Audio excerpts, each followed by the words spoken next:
Hi, and welcome to my channel. Or if you're a returning subscriber, hi again. It's so nice to see you back here for another video. My name's Tess Lark, and today I'm going to show you how you can use epoxy resin, pigment paste, and glitter to make some really stunning epoxy geodes. As always, I'll have all of the materials that I use for this project linked in the description down below. So if you're curious about any of that information, all of that will be in the description for you. So let's go ahead and hop into today's project. For today's project, I'm using a 1-to-1 epoxy resin by Puddle, and I want 200 milliliters of resin total, so I'm starting out with 100 milliliters of resin and following that up with 100 milliliters of hardener. Next, I'm going to mix both part A and part B together, making sure that I scrape both the sides and the bottom of my container as I go, and also making sure that the resin is thoroughly incorporated. Today I'm going to be trying some pigment paste from Let's Resin. They were nice enough to send me this set of 8 different colors of pigment paste, so I'm really excited to try these out. The colors I'll be using today are the white pigment paste along with the teal. I'll also be using some gold mica powder from Arteza and gold alcohol ink from Pinata Colors. And I'm using the colors yellow gold and brass respectively. I also decided to add a couple different teal mica powders from Arteza to this project because the mica powders give a really nice metallic finish, so I wanted to incorporate that into my teal. And then lastly, I'll be using chameleon flakes in gold olive for the center of my geodes and also to do some detail work. And really quickly, if you are enjoying this video so far or finding it useful or informative, please don't forget to give me a like. It not only helps out my channel a whole lot, it also lets me know that I'm making content that you guys want to see from me. So I've sectioned off about 40 milliliters of my clear resin and added a little bit of the white pigment paste to that. And next I'm going to use a popsicle stick to make sure that's really thoroughly incorporated. It really doesn't take much pigment paste to get a really nice opaque color, so I'm starting slowly and I can just add a little bit more as I go. Mostly I want my geodes to be this really pretty teal color from Let's Resin, so I sectioned out 80 milliliters of clear resin and I'm adding some of that teal pigment paste to that, once again scraping the sides and the bottom of my container just to make sure everything's really thoroughly incorporated. You can also tell how much pigment you have and if you're happy with the opacity by just checking the end of your popsicle stick. You can always add a little bit more pigment later, but you can't really take some out. And I'm just going to continue mixing my colors here. I mixed a small quantity of my darker teal and then I'm using both the mica powder and the alcohol ink to make a nice gold. For this first coaster, I'm going to be pouring the colors in rings next to each other. So I'm starting out here with my teal and then following that up with a little bit of the gold. The gold I do find takes over quite a bit, so just a little bit of gold, same with the white. So I'm trying to do just a thin ring of white and then following that up with that really pretty teal color that we made with the pigment paste. Next, I'll be pouring in a little bit of clear and following that up with some of that darker teal again, and then a little bit more clear as well. For the center, I'm going to be using some chameleon flakes by Let's Resin and mixing just a little bit of resin into that.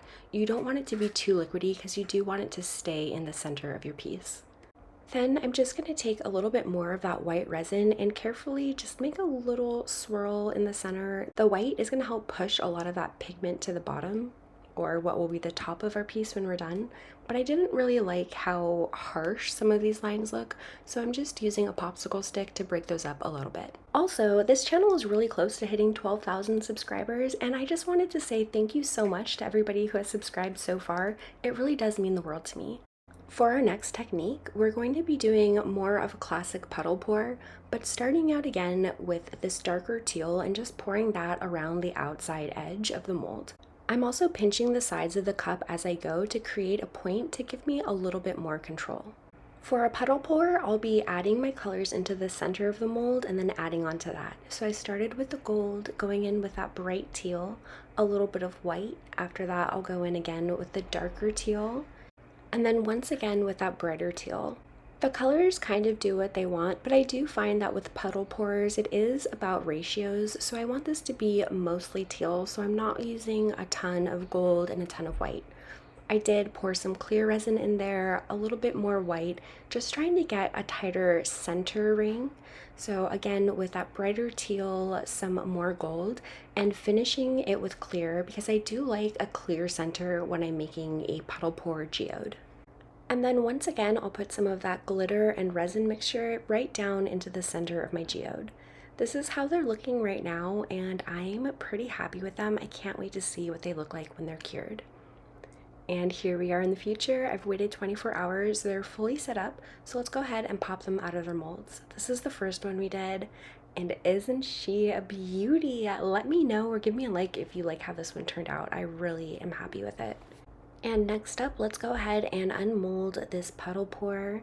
So you can see how much the gold really did take over, but I got some really cool effects happening in the gold with the blue and the teal and the white. Overall, I'm pretty happy with them. Let me know which one is your favorite in the comments. Next up, I want to give these a little bit more definition, so using a white paint pen by Posca. Again, I will have all the materials that I use for this project linked in the description below, but I'm just going to go and make some kind of uneven, irregular lines going around some different parts of my geode. And then just following that up with a thin point gold paint pen as well. And I do like when some points of my lines are thicker than others, when some of them kind of intersect with each other, or there's like a little bit of a double line. Again, just trying to kind of follow the pattern of the geode coaster, but add a little bit more depth and dimension. And once I'm happy with how one is looking, I'll go ahead and move on to the other one. So this is the first coaster that we poured, and I want to give it a little bit more dimension or definition in the center of it. So going around that center bit with the gold paint pen, and then taking some of that line around like the outer and middle rim of the gold, where the gold kind of bled through the rest of the piece. I actually think that this is one of my favorite resin geode coasters that I've made so far, and I also think that it would be really fun to make a matching set using this technique, but using the colors in different orders. So kind of a mismatched set, not using teal and gold, but maybe purple and gold or some pinks and purples. I don't know.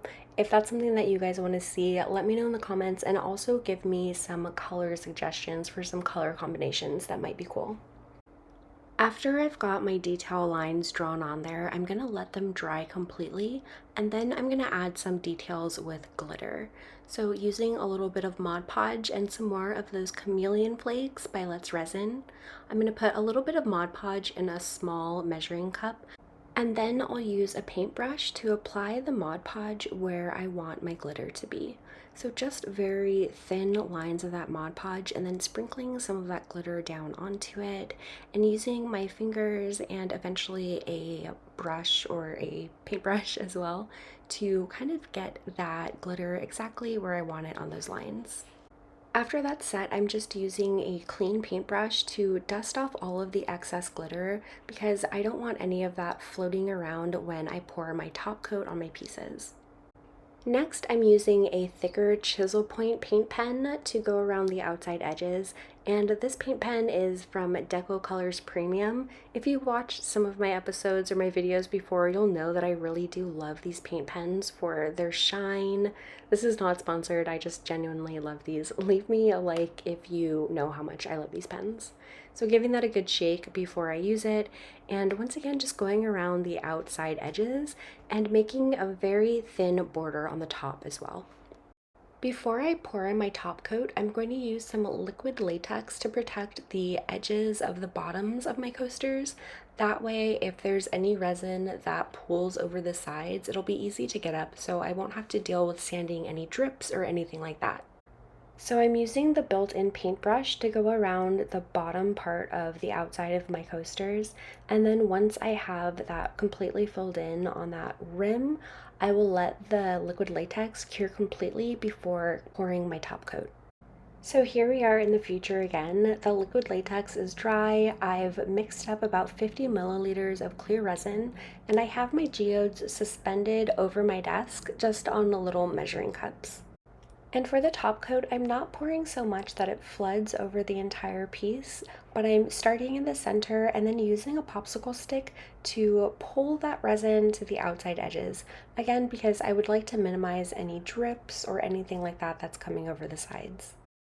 Once I have a thin layer of clear resin on each of my geodes, I'm going to go ahead and hit them with the heat gun just to pop any bubbles that might be forming on the surface. The heat also helps the viscosity of the resin get a little bit thinner just to make sure that I haven't missed any spaces.